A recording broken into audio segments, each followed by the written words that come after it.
And the hatch now is open at 6:28 a.m. Central Time, 7:28 a.m. Eastern Time, as the International Space Station flew over the South Pacific.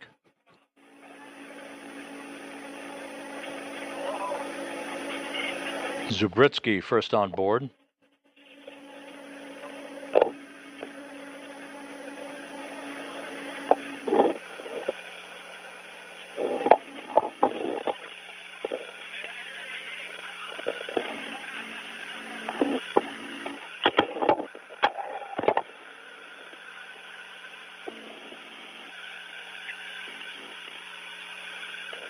NASA's Johnny Kim arriving on the International Space Station.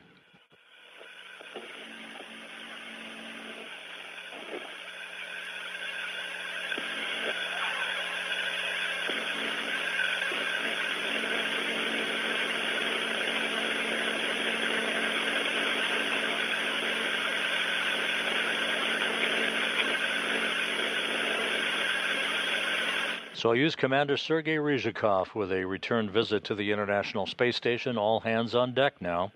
10 crew members on board the station, following a very smooth launch and a flawless docking to the complex. Again, hatch opening occurring at 6:28 a.m. Central Time, 7:28 a.m. Eastern Time.